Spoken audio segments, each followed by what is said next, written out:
My name is Becky Brooks. I'm Adoption UK's Education Policy Advisor, and I'm also a home educating, work at home parent. With everything changing so fast and people's situations changing and all the uncertainty, and now confirmed school closures, we really felt like the home education community and the work at home parent community would have something to offer to families who now find themselves unexpectedly with children at home and wondering how they're going to plan their day, wondering how they're going to maintain some level of education for their children, and wondering how, as an adoptive family, we're going to manage to keep the sense of regulation, safety, and calm that we all need in our lives to be able to carry on. So we're going to be posting quite a few of these little videos. You're going to see a lot of my face and hopefully some other people's faces too.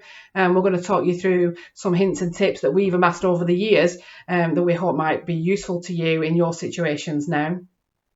I think the first thing I want to say is let's take a big deep breath. Things are changing really quickly and we're not really sure exactly how things are going to pan out. And that creates a lot of anxiety for the adults and for the children.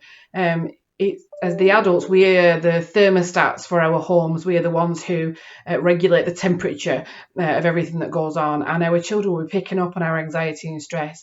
It may be that in your home there are concerns around health, physical and mental health, concerns around finances, around work, around all of those things. Our priorities in these days are to manage those crucial things that are vital to life and to prioritise the health and well-being of our families, and that's physical and mental health. Education's important. I used to be a teacher and I home educate my children, so I do think education's important. But right now there might be other things that are more important, and if that's the situation that you are in, then that's the reality and that's what we're dealing with.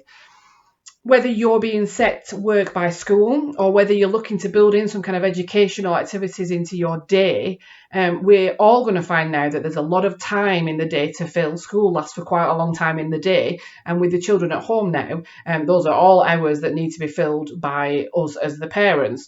So this is quite a big expectation for us to make sure everyone's busy and happy and managing. So today I wanted to share with you the way that we structure our day. This might work for you or not. My children are a little on the younger side. They are 9 and 5.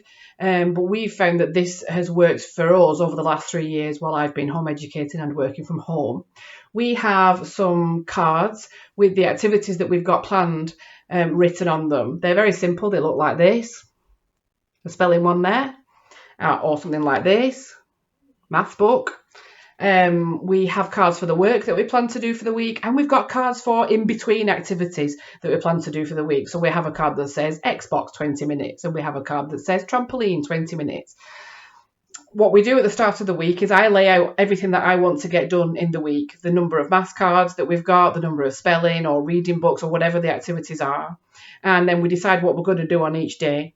And then each day we sit down and look at the cards that have been selected and we put them in an order and we put in between them non-working or less formal activities so that we can have an alternative to working. We can have some downtime in between, and that's planned into our day. Now with my children, particularly the 9-year-old, they sit with me and we plan that together because we find that we want to have a balance between the need that I have to get things done and the need that they sometimes have to be a little bit in control of what's happening around them. So we find that if I'm the one that decides what needs done for the week, but they are the ones that decide what order those things are going to be done in, that creates a slightly better balance for us, and we're more likely to attend the things that are on the list if we feel like we've had some control over when they're going to be happening. So our regular day will probably involve maybe a couple of working activities back to back, no longer than 20 minutes. We find that that's adequate in terms of focus. And after 20 minutes, we're usually ready to move on to something else. We can sometimes put 2 work cards back to back if those are different kinds of work using different skills. So for instance, we might have 20 minutes in the maths book, followed by 20 minutes doing some online learning. We're following a touch typing program at the moment. So then it changes the type of skills that are being used, and it just lightens things up from just being book work all the time. But probably we won't do more than 2 or at the most 3 work cards before we insert some kind of other activity card. Now the other activity cards vary from being real downtime, TV sometimes, screen time, to being more sensory activities that are designed to get us moving, maybe even get us outdoors. So we might have board games there, we might have screen time, Xbox, as I mentioned, trampoline outside or out on the scooter in the back garden if you've got a back garden. We try to vary those things in that way. And with that, we find that we usually get most of what we need to be done in the week completed. Everyone's had a bit of a say in how it's going to go, and we've had a good mix of work and other activities that we can do together, all mixed in together. So that's a start. Some of you have been talking on social media about how you're going to structure your day, how you're going to plan things. This is one way of doing it. You might not go for laminated cards. I've been home educating a long time and we love a laminator, but it would be easy enough to just write something yourself and pin it up on the wall in some kind of visual display. If you're being set work by school, you might find that lots of work is coming in and it's a little bit overwhelming. Why not try printing it all off, laying it all out on the table, and then prioritising what you're going to attempt first?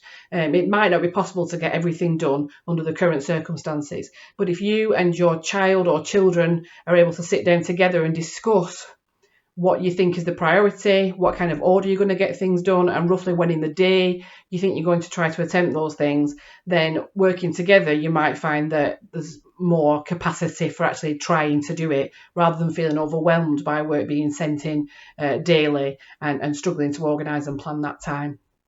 Well, okay, this was our first.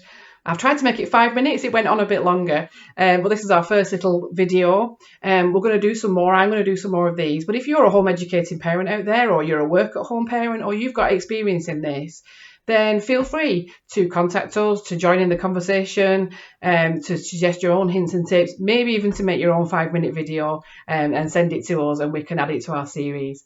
We'll be back again soon with some more ideas. Bye.